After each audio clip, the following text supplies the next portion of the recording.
Bismillahirrahmanirrahim. Assalamualaikum warahmatullahi wabarakatuh. Alhamdulillahirabbil alamin wassalatu wassalamu ala asyrafil anbiya wal mursalin wa ala alihi washabihi ajmain amma ba'du. Alhamdulillah, pada pertemuan pertama ini kita panjatkan puja dan puji syukur kita kepada Allah Subhanahu wa taala yang telah memberikan rahmatnya sehingga kita bisa menikmati nikmatnya kesehatan, nikmatnya iman, dan nikmatnya Islam. Yang kedua, salawat serta salam kita sampaikan kepada Muhammad Sallallahu Alaihi Wasallam, Nabi kita, Khatamul Anbiya, yang kita harapkan syafaatnya nanti fi yaumil qiyamah.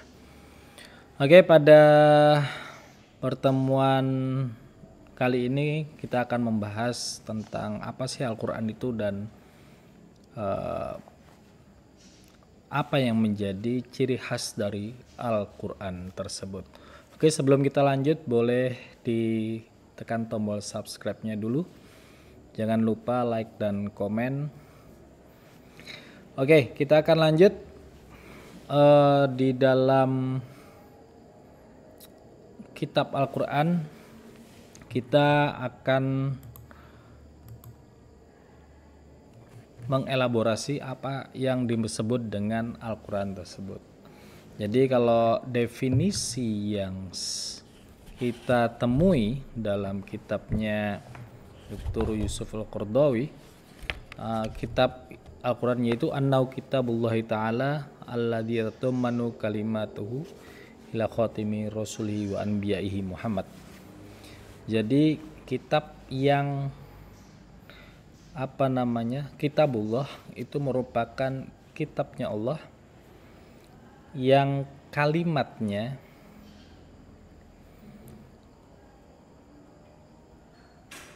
yang perkataannya Allah Subhanahu wa taala, seluruh kalimatnya, seluruh kata-katanya yang diturunkan kepada Nabi Muhammad sallallahu alaihi wasallam.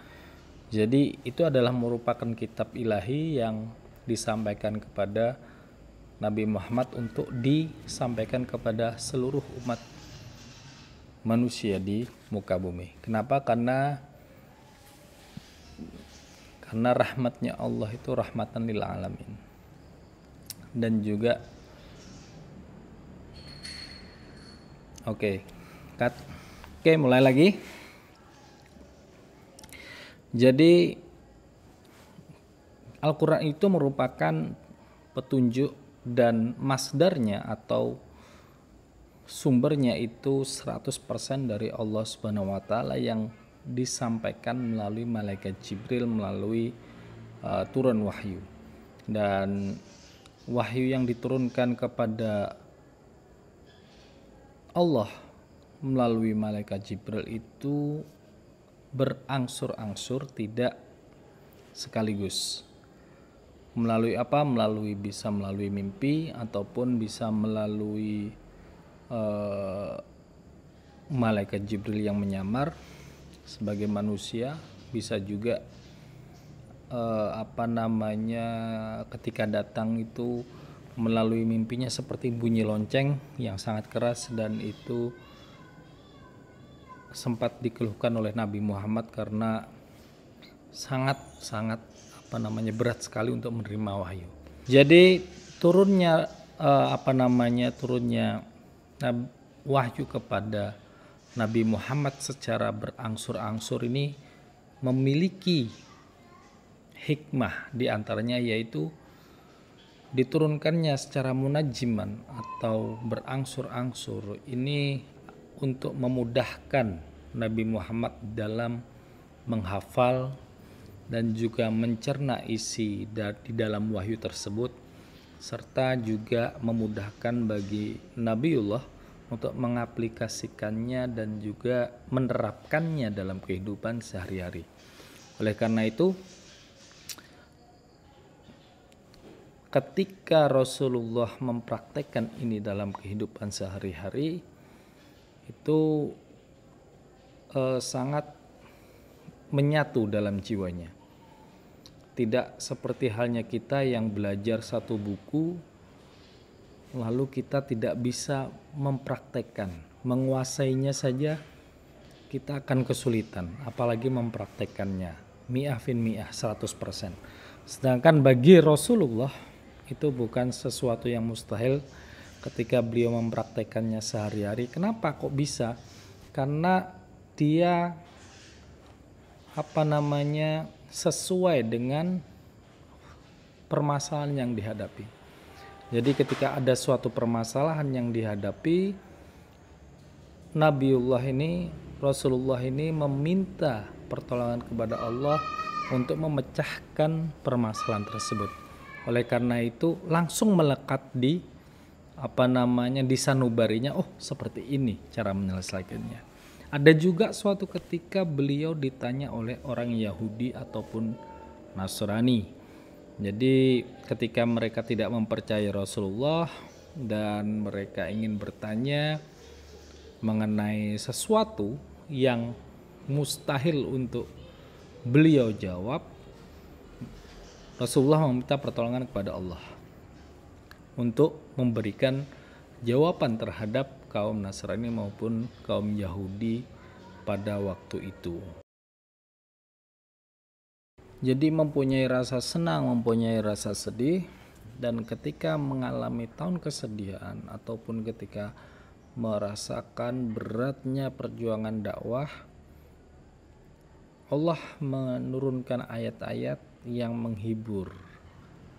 Jadi Rasulullah dihibur dengan kisah-kisah para nabi-nabi terdahulu, para anbiya pendahulunya. Merupakan sebuah perjuangan yang luar biasa ketika ingin mengajak umatnya untuk menyembah kepada Allah dan menjauhi segala sesembahan yang diyakininya merupakan sesembahan yang benar. Oleh karena itu ketika kita mendengar kisah-kisah para nabi, Ibrahim ketika mendengarkan Nabi Musa ataupun Nabi Nuh yang hidup ratusan tahun tetapi hanya mempunyai umat yang bisa dihitung dengan jari, merupakan kisah yang hebat, yang sabarnya luar biasa, dan mereka menerima dengan lapang dada karena rahmatnya Allah itu sangat-sangat luas. Oleh karena itu Nabi Muhammad ketika mendengar kisah-kisah para pendahulunya, para 25 Rasul yang sebelumnya mungkin yang terdapat dalam Al-Quran merupakan seluruhnya kisah-kisah yang hebat. Oleh karena itu di dalam Al-Quran itu merupakan paket yang sangat lengkap ketika diturunkan kepada Nabi Muhammad SAW.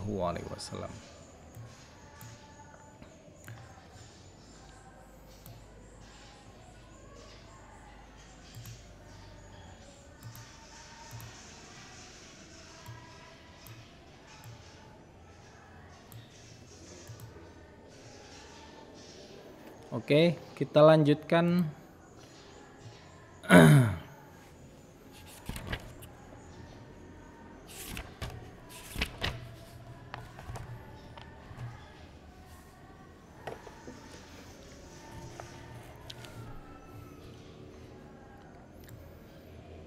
Oke, kita lanjutkan.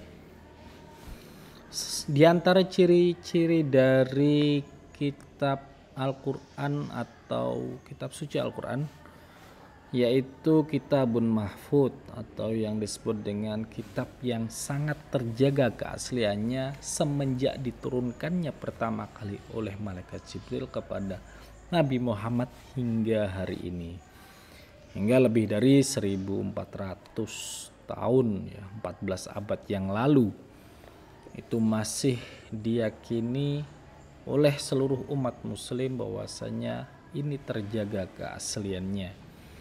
Hal tersebut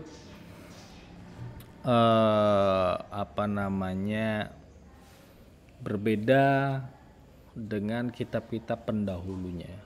Ada suhufin, ada yang disebut dengan lembaran-lembaran yang diturunkan kepada Nabi, ada juga kitab-kitab yang terdahulu dan kita tidak mengetahuinya, dan bahkan para ahli atau para ilmuwan mengatakan bahwasannya yang paling murni dari kitab-kitab tersebut oleh para profesor, oleh para doktor muslim, yaitu kitab Al-Quran itu sendiri.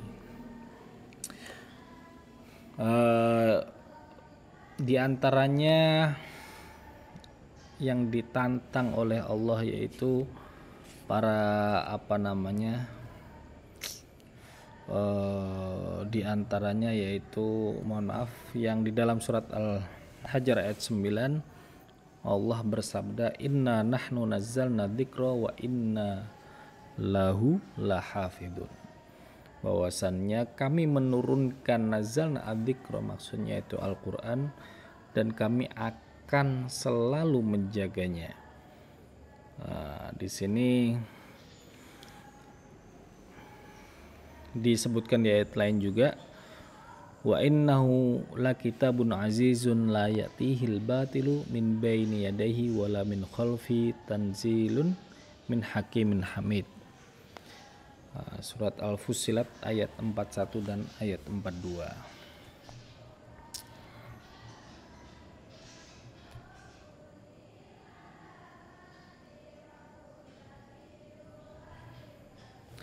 Dan yang paling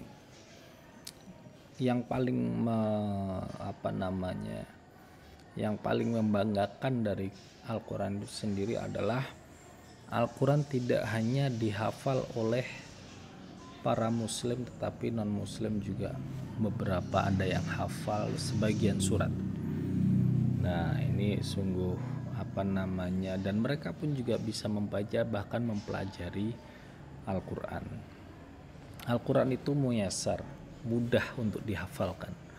Itu adalah salah satu bukti kekhususan dari Al-Quran tersebut. Tidak ada kitab lain yang mampu dihafal seperti halnya Al-Quran. Itu menunjukkan juga kemukjizatan Al-Quran itu sendiri. Sehingga umat yang ketika diturunkannya pun juga orang Arab itu juga sangat jago menghafal, mutamayyizatun bil hifdi. Jadi umat yang sangat sangat menghargai dan sangat jago dalam menghafal ya. Zaman dulu ada syair, ada apalagi tuh, saya lupa. Ya, ada yang namanya dalam bahasa Arab itu dan lain sebagainya. Kalau kita mengenalnya syair ya, kayak misalnya Abu Nawas itu ilahi lastulil firdausi ahla ila akhirih, itu juga merupakan contoh dari syair, dan orang Arab itu sampai hari ini sangat terkenal dengan hafalannya yang luar biasa. Contohnya saja mereka bisa menghafal nasab mereka hingga ke Rasulullah, bahkan lebih, konon ceritanya seperti itu. Dan dan kalau kita belajar Islam di Timur Tengah itu luar biasa, mereka based on memorizing. Jadi mereka harus menghafalkan kitab-kitab yang tebal-tebal itu, karena memang ilmu keislaman itu tanpa hafalan itu nggak mungkin. Nah, karena minimal mereka bisa hafal Quran atau hafal beberapa hadis, hafal sanad dan lain sebagainya. Oleh karena itu mereka sangat menyukai rogiba fi hifdi, hingga saat ini pun dari anak kecil, kalau kita melihat hafid kecil, yang hafid cilik yang ada di televisi, itu mereka sudah hafal Quran. Ulama-ulama terdahulu pun di bawah umur 11 tahun, 10 tahun mereka sudah hafal Al-Quran, dan hafalan Al-Quran ini menjadi pondasi dasar dalam sistem pendidikan Islam di Timur Tengah.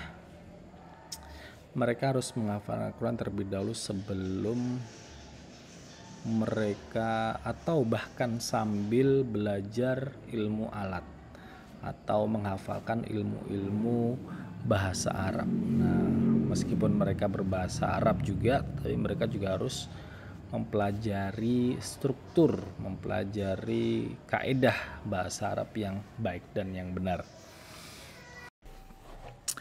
Selanjutnya adalah kitab yang diantara ciri-cirinya yaitu kitab mukjizat. Kitab mukjizat itu maksudnya gimana?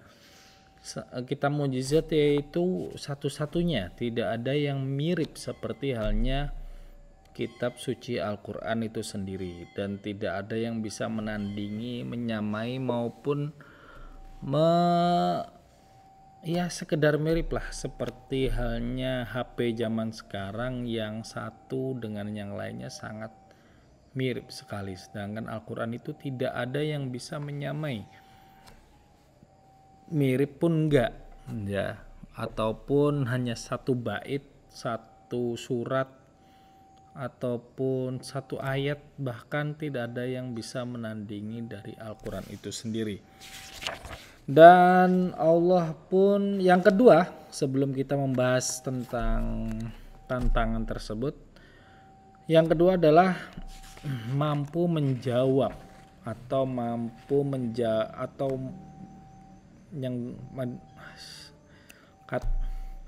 yang kedua yaitu mampu menjawab tantangan ataupun tuduhan-tuduhan yang ditujukan kepada Al-Quran itu sendiri. Di antaranya mungkin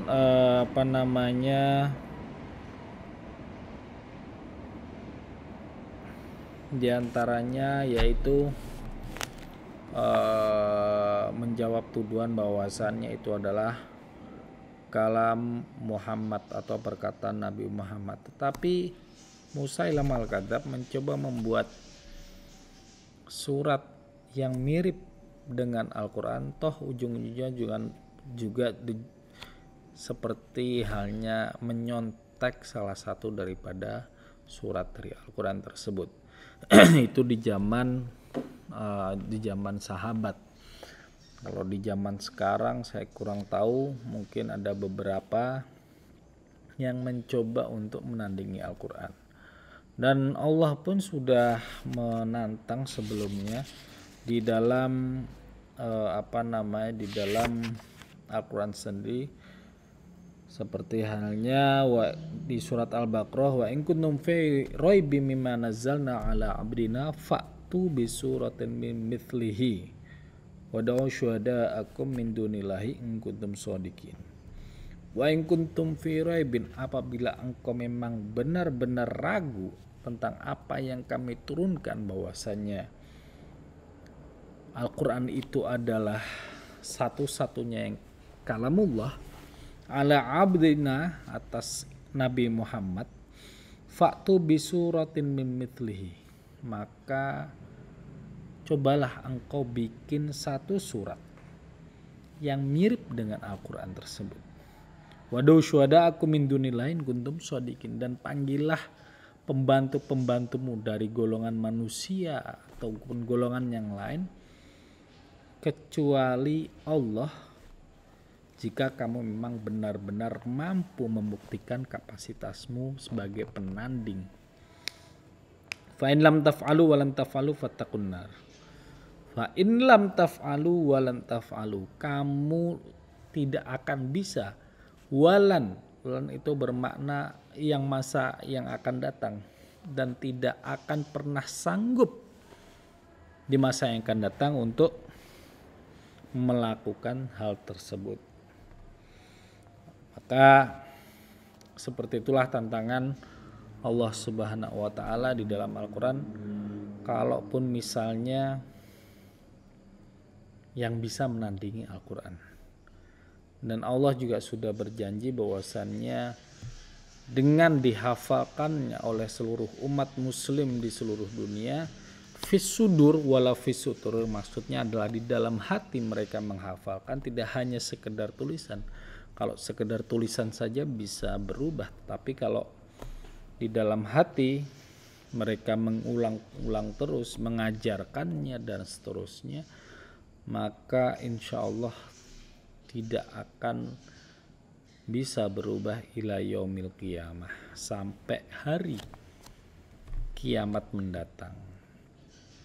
Sehingga inilah yang menjadikan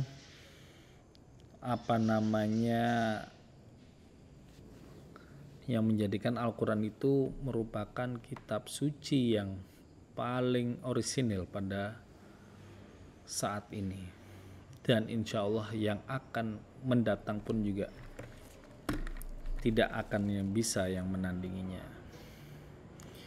Di antaranya yaitu sisi kemujizatannya mampu memberikan informasi-informasi umat-umat terdahulu. Di antaranya adalah Fir'aun yang menjadi musuhnya, bahkan sempat menjadi mantan bapak asuhnya Nabi Musa alaihissalam,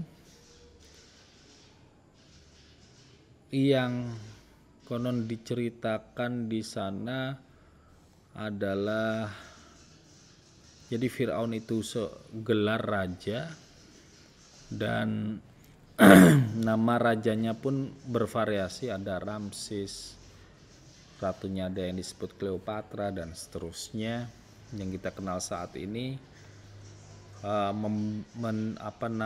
Mendirikan piramida atau bangunan yang monumental yang menantang langit,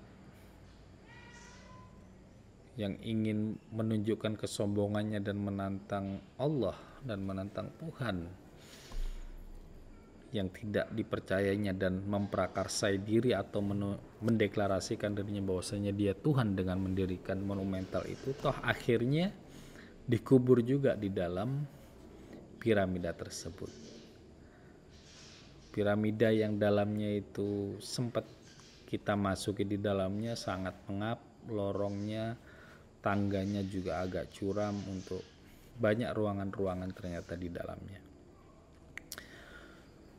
Dan informasi tersebut adalah informasi yang jauh melampaui zaman dari Rasulullah Sallallahu Alaihi Wasallam, dibuktikan secara ilmiah sampai hari ini pun jasadnya kekal di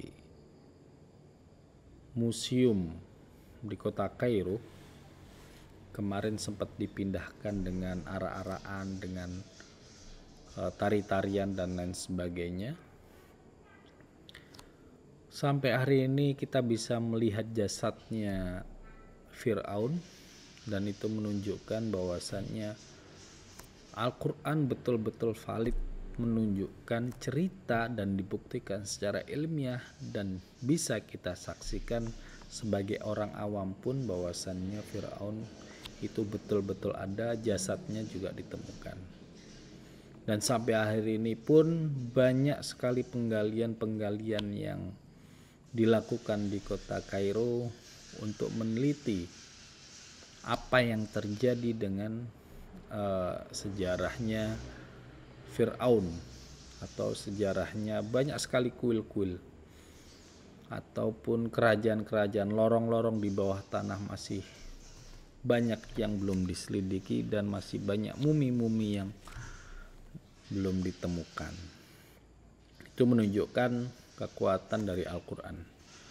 Di dalam ijazul ilmi pun juga, atau kemujizatan ilmiah lainnya, kalau itu informasi di masa lalu, ini kita bisa melihat di surat Ar-Rahman ayat 19-20.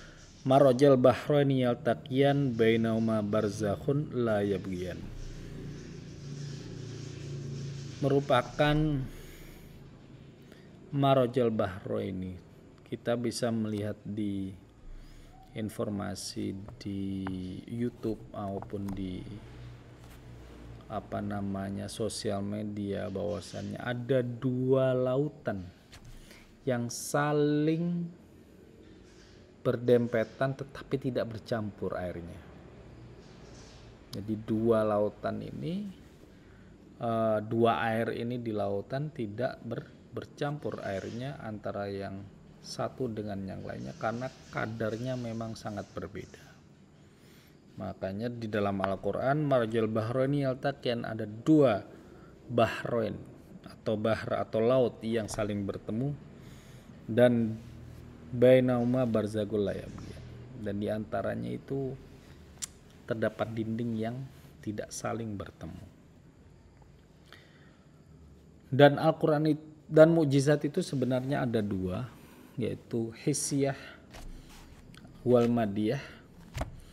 Dan madi itu maksudnya panca indera. Kalau kita lihat mukjizatnya Nabi Musa mengeluarkan tongkat, mukjizatnya Nabi Isa dia bisa menyembuhkan orang yang sakit, bisa menghidupkan orang yang mati. Lalu ada juga mukjizat-mukjizat Nabi yang terdahulu itu bersifat madiyah atau bersifat panca indera atau bersifat benda yang tidak kekal. Sedangkan Al-Quran itu bersifat hissiyah wa ma'nawiyah, bukan madiyah. Apa yang disebut hissiyah manawiyah? Hissiyah manawiyah itu maksudnya menyentuh hati dan mempunyai makna yang mendalam, sehingga menyentuh hati dan juga menyentuh pikiran kita. Jadi sebenarnya akal yang sesungguhnya, yaitu apa yang ada di dalam hati, itulah jantung, itulah sebenarnya akal yang sesungguhnya. Sedangkan pikiran kita, akal yang ada di dalam otak ini hanya melaksanakan apa yang diperintahkan oleh jantung kita, oleh hati kita. Karena memang hati dan akal pikiran kita ini maksudnya adalah jantung kita ini merupakan yang memberikan warna di dalam tubuh kita. Kalau soluhat jasada kulluhu, kalau memang betul-betul hati kita ini baik, maka seluruhnya akan baik. Dan uniknya adalah kalau misalnya yang madi tersebut atau yang bersifat panca indera itu tidak akan kekal, ditelan oleh zaman. Sedangkan Al-Quran yang bersifat hissiyah ma'nawiyah tidak tertelan oleh zaman ila yaumil qiyamah. Kita lihat para hufat dahulu, Al-Quran belum ditulis dalam bentuk buku seperti saat ini, tapi dihafalkan baru ditulis, dihafalkan dipelajari baru ditulis. Itulah yang membuat kecintaan umat Islam terhadap Al-Quran, itulah yang membuat kita kekal, membuat Al-Quran itu kekal ila yaumil qiyamah.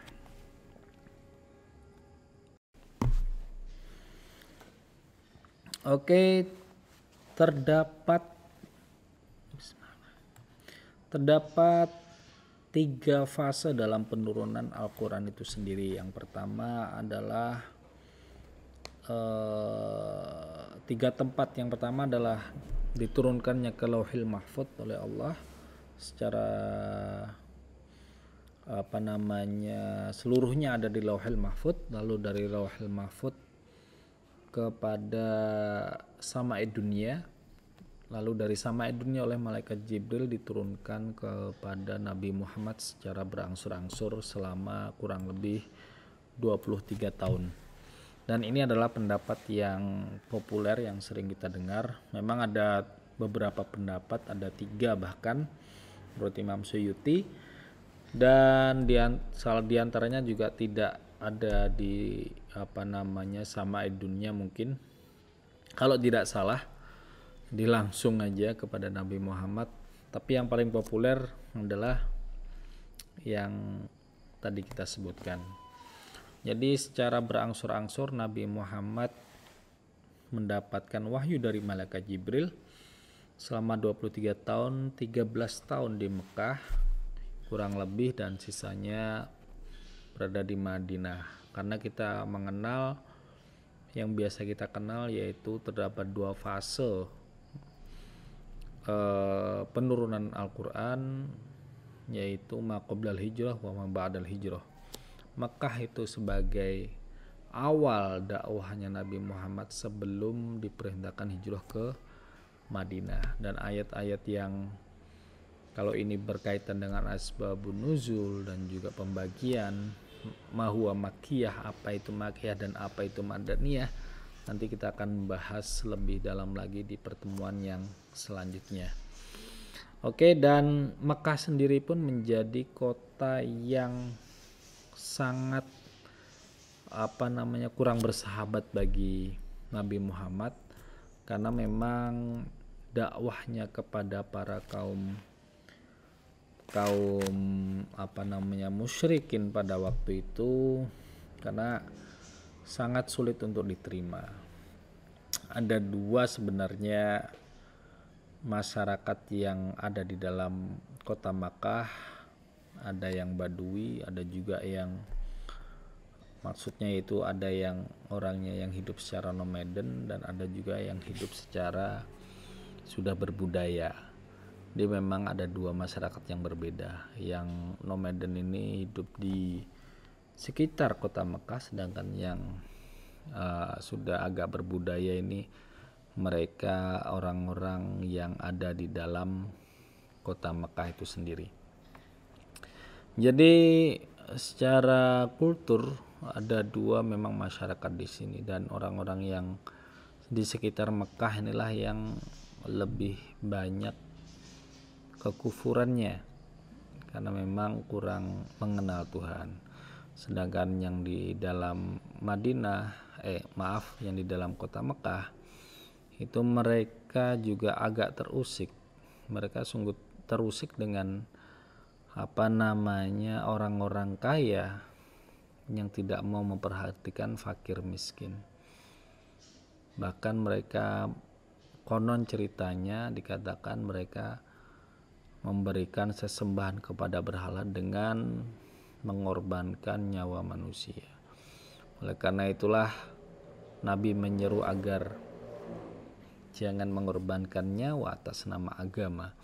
Ini sungguh bertentangan dengan kemanusiaan, juga bertentangan dengan agama yang dibawanya. Begitu juga dalam hal ekonomi, banyak masyarakat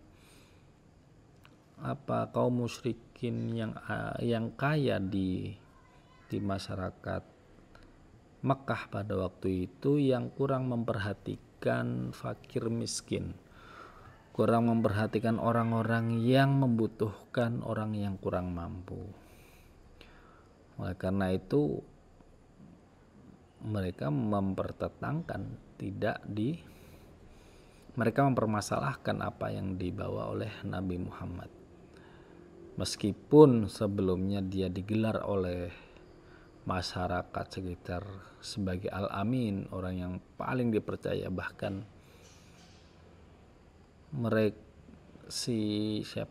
Nabi Muhammad yang masih muda ini dipercaya untuk membimbing suku-suku, kepala suku yang rebutan untuk menaruh Hajar Aswad, dan beliau yang masih muda mampu mendamaikan kepala suku ini, sangat dihormati. Tetapi ketika menyeru kepada agama, Nabi Muhammad tidak mendapatkan tempat di hati mereka. Oleh karena itu diperintahkanlah Nabi Muhammad untuk hijrah ke Madinah. Oleh karena itu ayat-ayat yang ada di kota Mekah itu lebih banyak kepada menyeru kepada ketauhidan, keimanan, ketakwaan, dan juga janji-janji Allah, karena memang banyak sekali sahabat yang pada waktu itu mengalami siksaan dan cobaan yang sangat berat sekali. Dan ketika pergi ke Madinah sudah mendapatkan tempat di hati para masyarakat di sana, sehingga ayat-ayat yang turun di kota Madinah merupakan ayat yang berhubungan dengan syariah Islamiyah, tentang tata cara bermasyarakat, tata cara diplomatis antara satu suku dengan agama lainnya, karena di sana ada orang Yahudi, orang Nasrani dan lain sebagainya. Dan juga halnya ekonomi untuk dalam hal ini jual beli tanpa riba, nggak boleh curang dan lain sebagainya.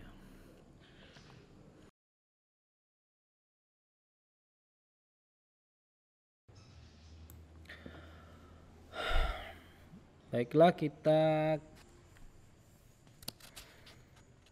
ke pembahasan ilmu tafsir. Jadi tafsir itu apa sih? Tafsir secara bahasa yaitu at-tabyin wal idoh, atau dimaksud dengan penjelasan, menjelaskan atau mencari penjelasan atau mencari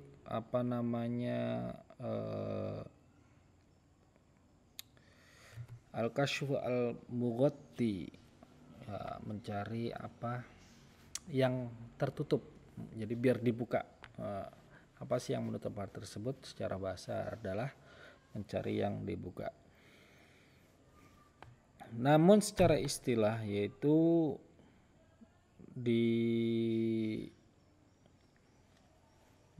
diuraikan oleh para ulama yang diantaranya yaitu ilmu yang membahas tentang kalamullah dari sisi dalalahnya atau ayatnya. Apa sih yang dimau Allah melalui kalamnya atau ayatnya tersebut, biqadri taqatil basyariyah, sesuai dengan kemampuan manusia. Jadi ilmu tafsir itu menyingkap petunjuk, perintah maupun segala sesuatu yang ada di dalam Al-Quran dari sisi ayatnya atau dalalahnya. Itu yang dimaksud dengan ilmu tafsir. Kalau dari sisi tulisannya itu bukan ilmu tafsir. Kalau dari sisi tulisannya namanya ilmu kaligrafi atau ilmu khat.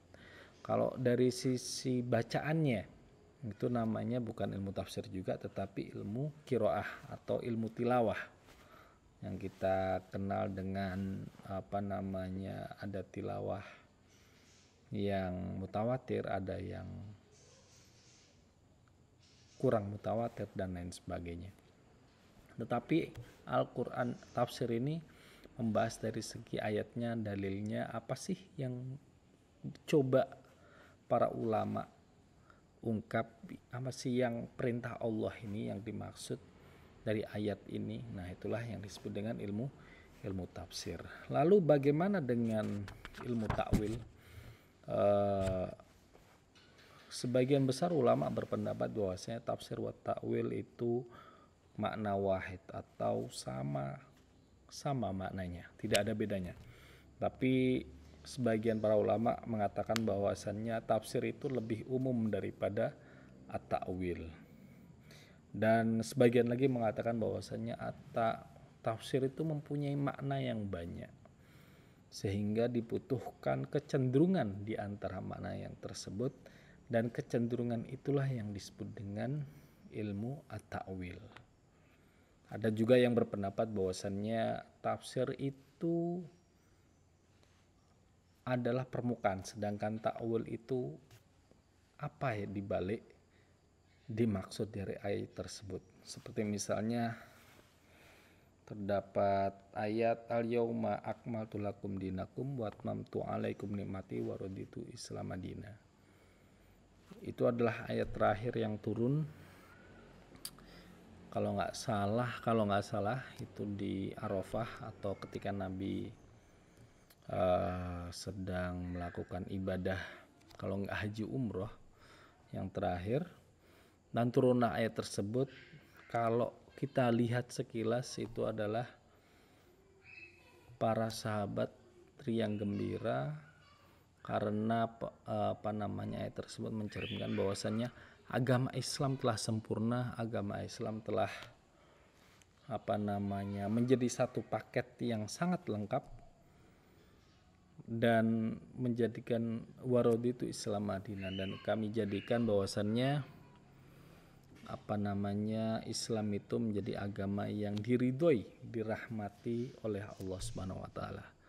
Tetapi takwilnya adalah ternyata tugasnya Rasulullah sebagai penyampai risalah Islam telah mendekati masa akhirnya. Oleh karena itu, di antara sahabat yang mengetahui hal tersebut, yang memahami makna takwil, merasa bersedih bahwasannya sebentar lagi akan ditinggal oleh Rasulullah SAW.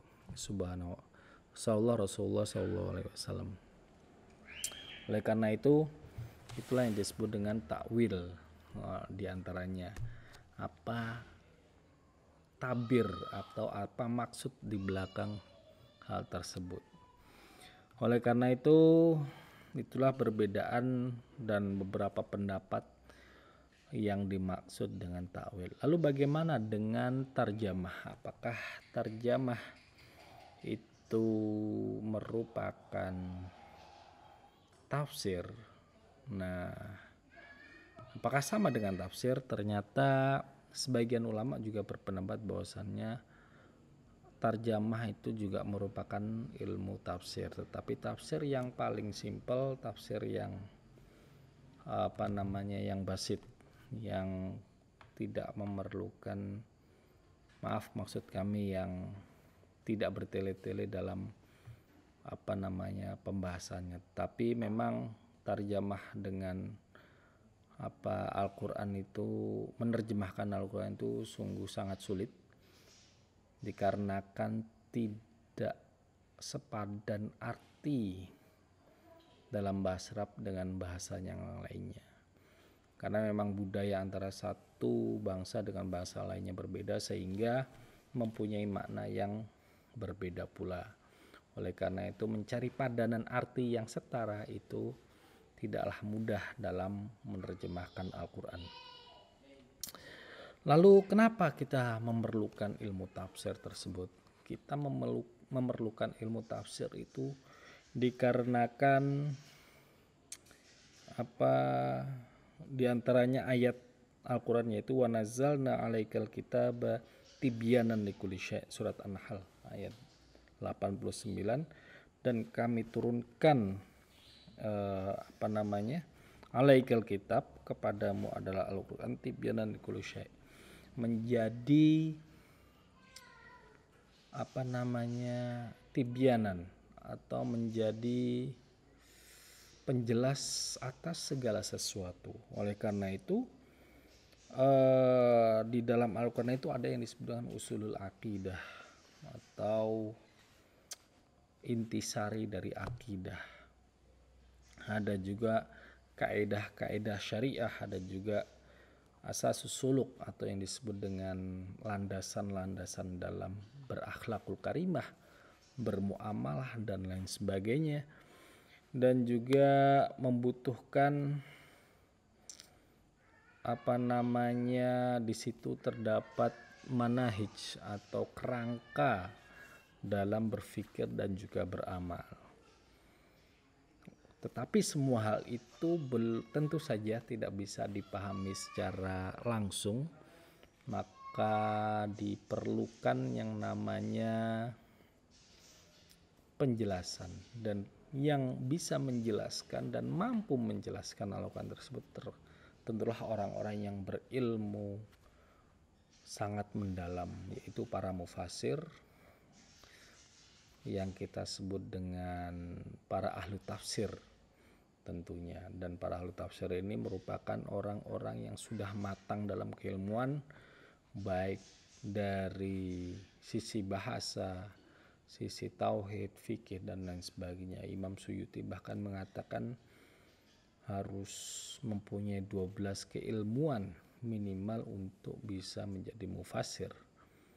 Dan di Indonesia kita mengenal hari ini Tafsir Al-Misbah dan Profesor Al-Ustadz Quraisyab juga